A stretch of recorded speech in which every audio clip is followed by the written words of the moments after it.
Portions of Aqua Kids are produced in cooperation with the Maryland Department of Natural Resources. On today's show, we're at the National Aquarium. So, ready to make a difference? Building a better planet starts with you. Aqua Kids, traveling around the world, going where we've never been before, having fun and so much more, learning from our friends of the sea, saving them is up to you and me. Aqua Kids.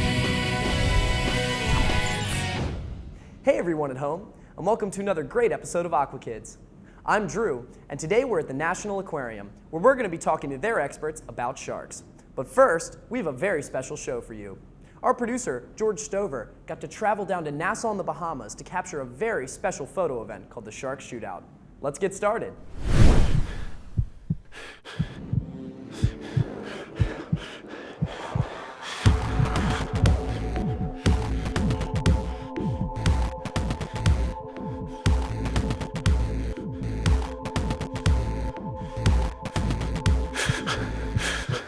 Shark Shootout Extreme Access, we are giving the participants, people from all walks of life who have minimal scuba experience, some that have basically no photographic experience, and we're putting them in a situation that we put the Hollywood top underwater cameraman. And we set up these same type of shots that these participants are partaking in for the James Bond thrillers, for Jaws, Cocoon, Into the Blue, Open Water. It's not a vicarious experience with sharks. We're there amongst them, getting bumped, not getting bit, but getting the shot. Everybody's shooting with extreme wide angle lens, 180 degree, probably from 110 to 180 degree is the average width of the lens that they're shooting. And they're filling the frame with sharks. You don't do that unless you've got sharks that are going to come within a foot of your dome. And that's what we do. Down in the beautiful Bahamas, a group of photographers will get extreme access with the Caribbean reef shark. The Caribbean reef shark is a very common reef-dwelling species of shark. They reach a maximum length of 9 feet long, and they inhabit shallower reefs, typically from 20 feet to 60 feet deep, but also to the sloping drop-off. The range of the Caribbean reef shark is from North Carolina to southern Brazil, but they're far more common in the Caribbean Sea and Gulf of Mexico. Okay guys, we're just gonna we're out here, tongue of the ocean right out here. We're at we've traveled maybe 30 miles south from the southwest end of the island. And the reason we're gonna go here, because it's slick calm today and we know we're gonna get it when the weather's right. We've got 3 or 4 places that we can feed sharks on New Providence, places that the Stewart Cove organization has developed for shark feeding. But here it's very special because it's more of our wilderness location. Alright guys, you know that the shark here is a little bit aggressive, so please be careful. This time shark get this distance, it's very close. Okay, this distance shark doesn't use the eye to catch the prey. Shark just follow the movement.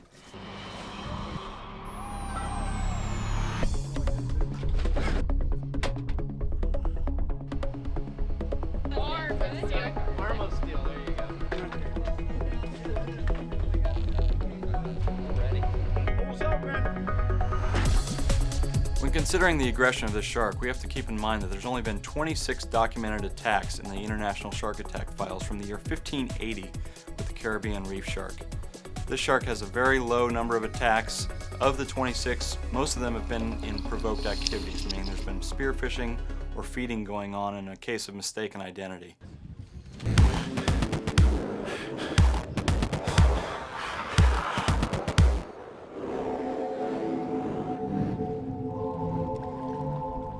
The divers are in and ready to get their picture-perfect shot.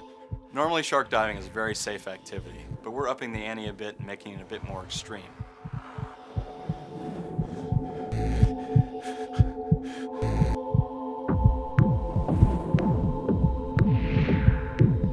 Wow, did you see those sharks? We'll be right back. Now it's time for Aqua Quiz with your host, Drew Cruz.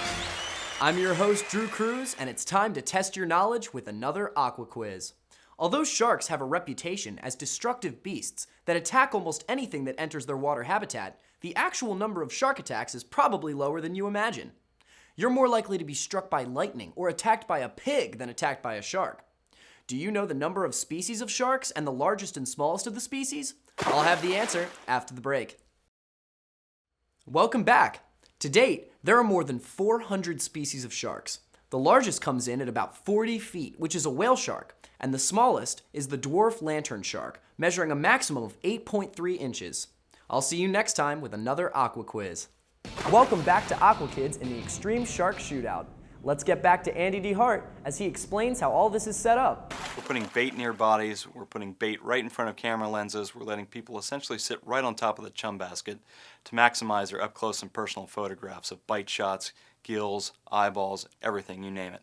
But the photographers are armed with chainmail suits for their protection. This is something we don't recommend for your average underwater photographer or your recreational diver. It's like being underwater and watching the lions and tigers tear up some kind of wildebeest in the Sahara. It's an underwater kind of adventure like that. And you're not feet away, you're within inches of jaws, teeth, blood. The Extreme Shark Shootout is not just about taking snapshots of the sharks, but to understand the nature of the beasts by conducting a series of behavioral studies. We know that it is pretty much a given fact that sharks are going to go for white, silvery, yellow colors. I drew the short straw. Yes, you did. I get to wear the white one. So we've also got a matching wetsuit for you. It's bright yellow to test the yum yum yellow theory.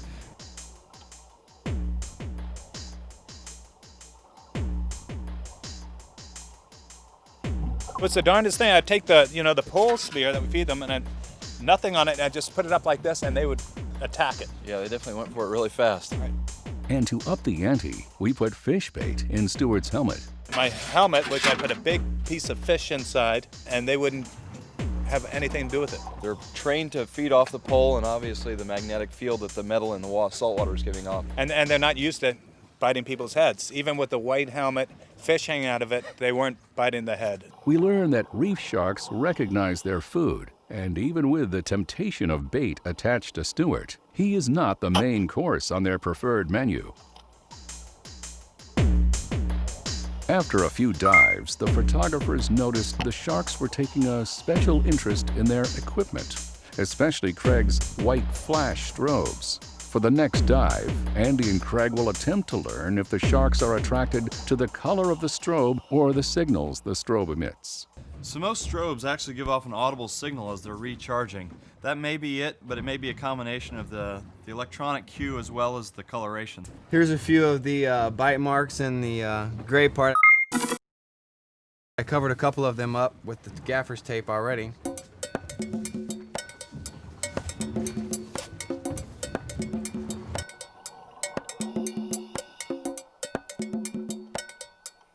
The divers also noticed that their equipment was receiving special attention when the strobes fired.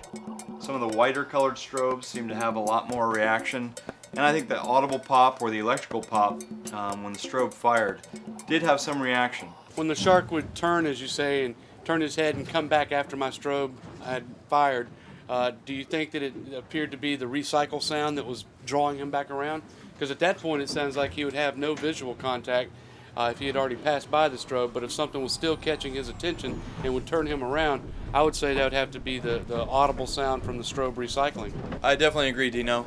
The way the shark was positioned, when the flash went off, its eyes were hidden from the visual flash of your strobe, but it definitely keyed into either the electrical current or the sound of it. And one of the things we've talked a lot about is the sound that these strobes give off, but I'm sure they give off a slight electric charge when that goes off.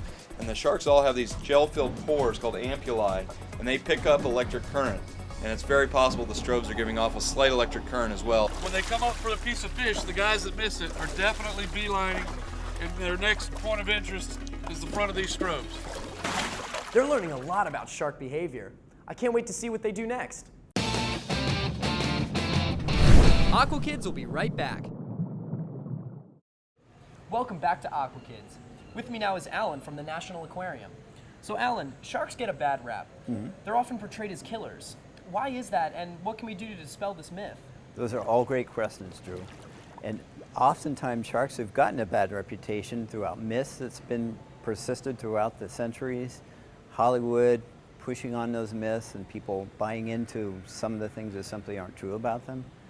What we can do best is learn the true facts about them, what they do serve in the ecosystems in which they live, the very important functions, and the fact that many of their populations have suffered severe declines of specific species that are critically endangered, and some have been removed from where they used to occur. So Alan, what is their job in the ecosystem?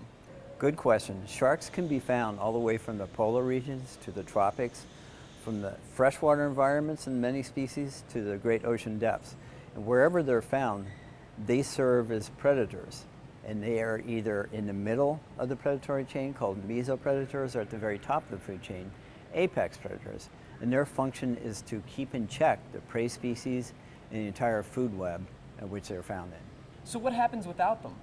Without them, you have many prey species that are called released from predation pressure, and they can in turn impact other populations. So it's kind of a balancing act. So it's a very important role that they play in. So Alan, what's being done to help protect sharks? There are several measures in place, working from the global level down to the state and regional level in terms of regulations to protect certain species of sharks and practices on where you can't catch the shark, what size limits and what areas protects when they give birth to young, which is a very important critical stage for them. So that brings me to my next question, which is what can we do at home to help protect these sharks?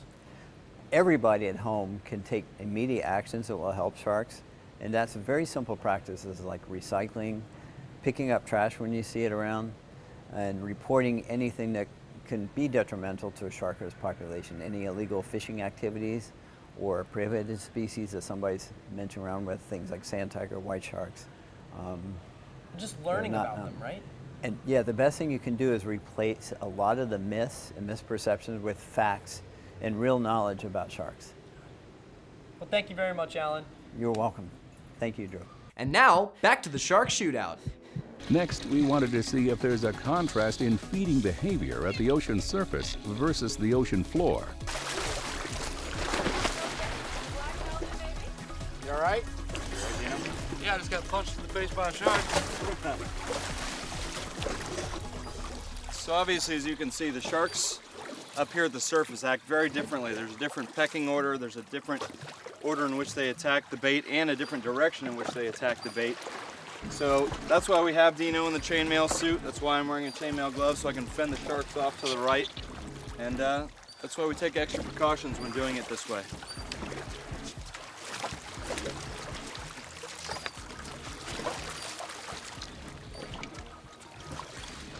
Fascinating, man.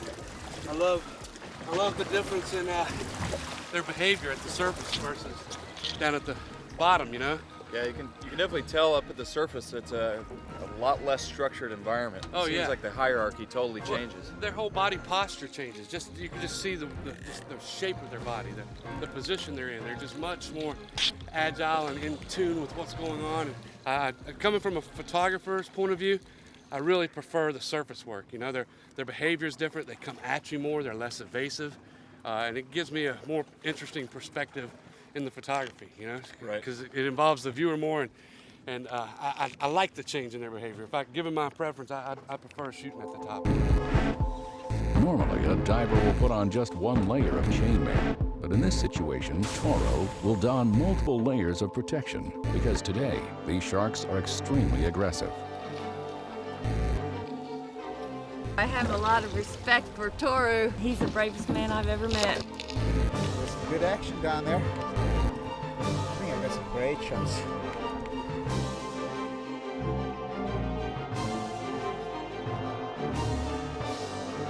Those things were trying to eat Toro that time.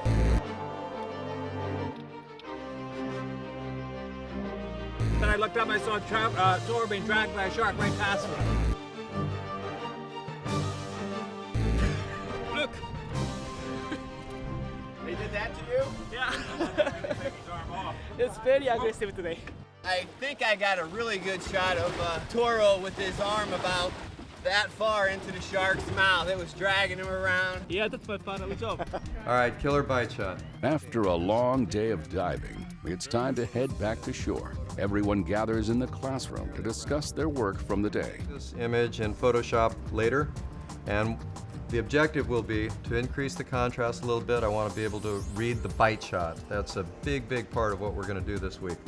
Renowned underwater photographer Stephen Frink reviews and critiques the group's shark shots and offers pointers to the divers. In 10 minutes in Photoshop, we're going to make that a world-class image. The students don't know how lucky they are to be gaining insight from such a consummate professional as Stephen Frink. We want close contact, we want those white bellies coming up towards us, and I want teeth. He wants teeth, all right. We'll see more teeth when we come back. Welcome back to Aqua Kids. Before we get back to the show, I'd like to introduce a new feature here on Aqua Kids. It's called Sea Inspiration, and the stories are truly inspirational. So from our partners in Hawaii, here is Sea Inspiration.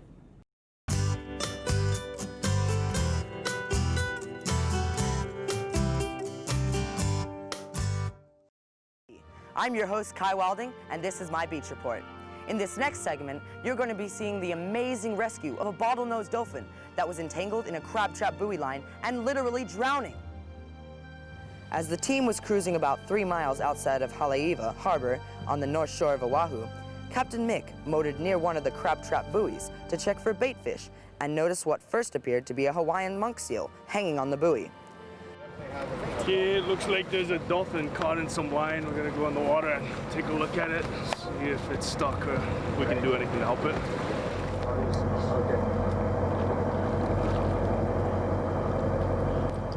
Okay, going in.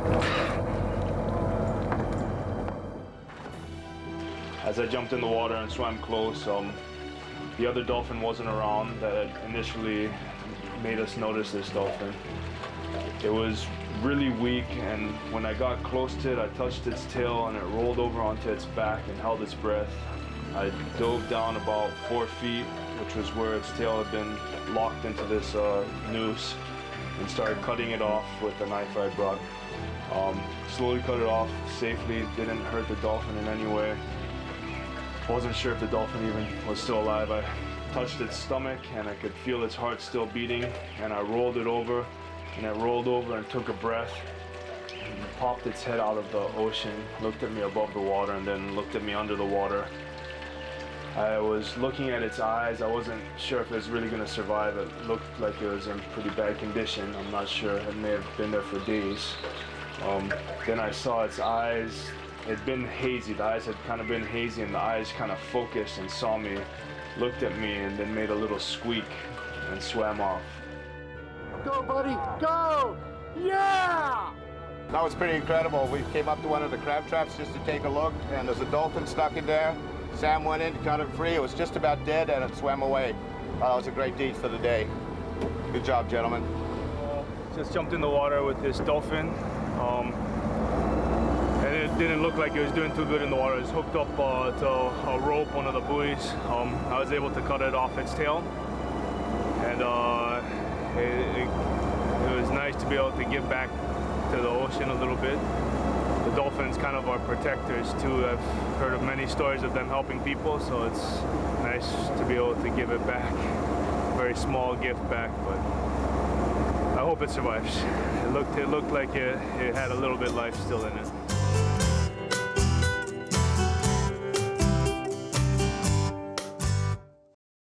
So Jay, here at the National Aquarium, what is your mission?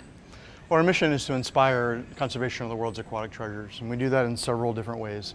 Not only here in the building where we invite people our guests in to come to see some of these fabulous aquatic animals and their habitats, but we also do work out in the field, on animals in the wild, as well as work in the community and trying to connect everyone with people with the oceans and with the aquatic environments.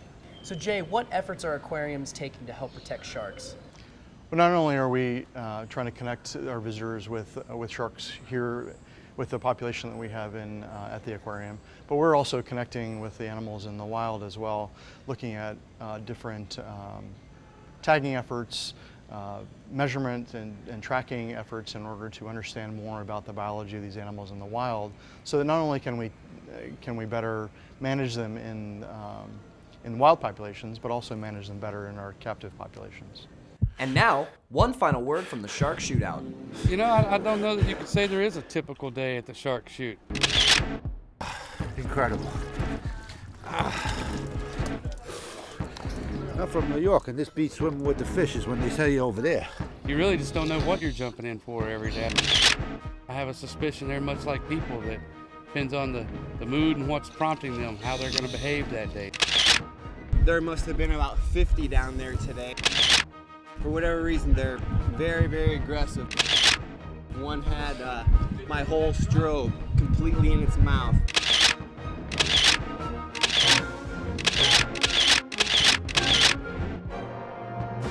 The shark shootout is the best opportunity for the photographer to get the really exciting photos. It's all right there. When I told my mother I was coming here, she made me promise her I was coming back in one piece.